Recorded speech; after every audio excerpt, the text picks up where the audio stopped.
Hey everyone, thanks for tuning into this video. In today's show, we're going to be talking about how you can get more distance on your drives. But before we do that, if you could hit the subscribe button and ring the notification bell so you can be notified of when new videos are released. Let's get started. All right, so everyone wants to gain more distance with their driver. I hear it all the time with my students that they want to learn how to hit the ball farther, because when you hit the ball farther, obviously you have less club into the green or on your second shot, and that's going to result in lower scores because you can get the ball closer to the hole.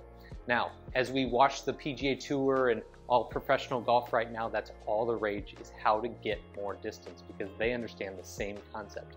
If you can hit the ball farther, you're going to score better because you're going to have less club on your next shot. Now, we all know what distance is, but how do we gain distance with the driver? Well, distance is a result of swing speed, but also centerness of contact.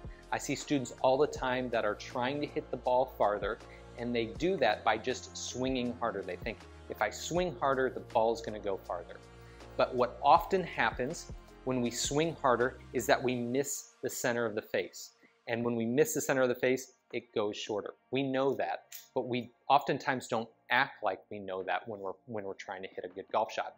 And so the first thing that I want to talk about is when you set up and want to hit the ball farther, getting a little bit stronger grip, meaning rotating your hands both together towards your back shoulder, okay? A stronger grip does not mean you're gripping it tighter, okay? Stronger means the position that they are on the grip. Now, a lot of times when I change people's grip or they want to hit the ball farther, they also grip it tighter. I want you to keep the same pressure you would normally have on your grip, which is fairly loose. I normally think about a 6 out of 10 grip pressure is a good place to start. Typically, a weaker grip is one that's more on top of the club, and a stronger grip is one that's more on the side of the club. I like to tell people to have a little bit stronger grip, because what that forces is your club face closing down quicker and more than a weak grip. A weak grip is the club face is not gonna close down as much, and you're not gonna have as solid a contact. It's not gonna come through impact as quickly. So that's the first thing that you can do. Now, when we strengthen our grip, oftentimes what that's gonna do is create a draw or even a hook. When you hit a draw is gonna go farther than a fade. And so when we're trying to hit the ball far, oftentimes we're trying to draw the golf ball. Now, the next thing I want you to understand is a lot of times when people try to hit the ball really hard, they tend to tense up their arms and their hands. Just like I talked about with the grip, you want to keep your arms and your hands fairly loose because loose arms are more flexible and they have a wider range of motion. And part of hitting the ball farther is just getting a longer backswing and a more rotation in your backswing as well. In a lot of the major sports that we play, whether it's football, baseball, whatever it is, the arms tend to be the power source. In golf, that's not the case. When we try to hit the ball really hard with our arms, that's when we tend to miss the center of the face more often, and we lose out on the power that comes from our hips and our torso, which is the main power source in our golf swing. And so you want to use those areas, not tense arms, to hit the golf ball. The next thing you want to understand, once you've got a stronger grip, looser arms, looser hands, is to get a little bit wider base, a little bit wider stance than you normally would. And what that's going to do is give you better balance in your swing. Because this swing, as we're going to talk about in a minute, is going to be a little bit longer, you want to have a base that allows you to stay balanced and stay stable, okay? When we have if you were to imagine a very narrow stance, if you were to try to swing really hard, we would lose our balance very easily. Now, most people are not swinging when their feet are this close together, but the same concept applies from this stance to this stance.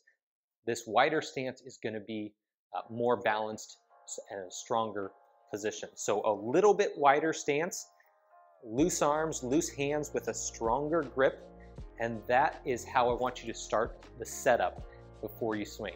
So once you've got the setup all in place, the next thing you need to understand is that you want to get a longer golf swing, okay? You often hear people talk about stopping at the top of your backswing parallel when the club is parallel to the ground, and that's a good place to start because it allows us to balance accuracy with distance, okay? And that's what we're doing on most shots, is we're trying to balance accuracy with distance, because when we try to get more distance, oftentimes the accuracy gets less. So when you're just trying to bomb the drive, you have to understand that your accuracy may drop a little bit.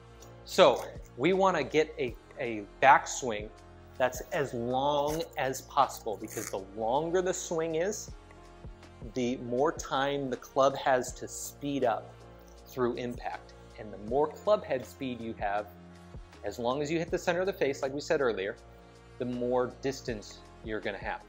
So when you're trying to hit the ball farther, it's okay to get that club past parallel. And there are a couple ways that you can do that. The first way is just through rotation with your hips and your shoulders. It's not just allowing your arms to travel more, but it's also allowing the hips and the shoulders to rotate more, okay? The more those rotate, the farther this club can travel. Now, if I were to try to swing far with keeping my hips and my shoulders straight on the ball, square to the ball, I couldn't get very far. But if I twist my hips and my shoulders as far as I can, rotating around my spine, that allows my backswing to get even further. And so possibly the in-swing thought that you can put in your head is turning around your spine as much as you possibly can. Again, staying as loose as you can, because tense muscles are not going to be able to turn as much. Keep them loose, especially your arms, and allow that club to travel as far as you possibly can. As you're doing this, remember to keep your head fairly stable. That's going to be what makes it easier to return back to impact more consistently and square, okay? I see a lot of golfers, when they try to hit it far, they sway their head backwards. And what that does is it makes it very difficult to time coming back at the right position, okay? If you can keep your head right where it is at address, then you can return there in a more consistent fashion, okay? The next thing that I want to talk about is this front left foot.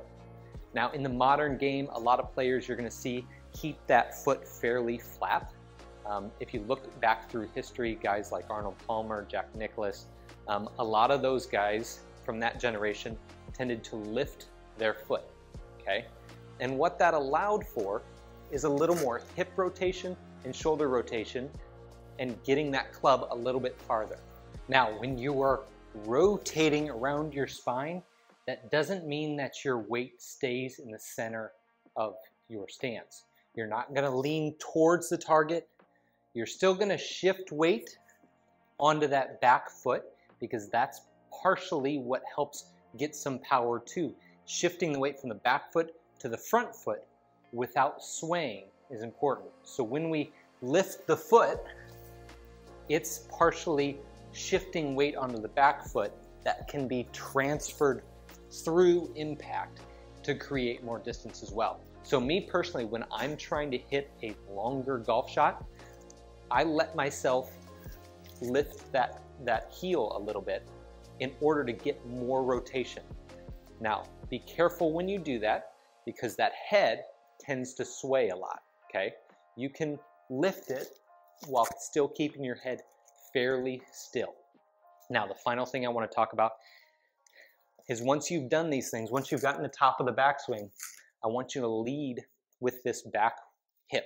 I think about my right hip as the power source that's hitting the ball, okay? A lot of times, like I said earlier, people like to swing with their arms, and the club starts to come out here. It's kind of a glancing sliding blow at the ball, and then it fades or it slices. What I want you to do is allow the lower body to lead the way and the arms just follow suit. And that gets a path that comes more from the inside rather than coming over the top. And a path that comes more from the inside is going to square the club face up more. And when you square the club face up and you hit the center of the face, that's when you really start seeing the extra yards come. So if you can have a stronger grip, a little bit wider base, keeping those arms and hands and torso loose, and then in the swing allow more rotation so that your club head can get longer, possibly lifting the heel to get more distance while still maintaining your head stability, and then returning to impact, the club coming from the inside and hitting the ball with the right hip or the back hip. That can help you get a lot more distance on your drives.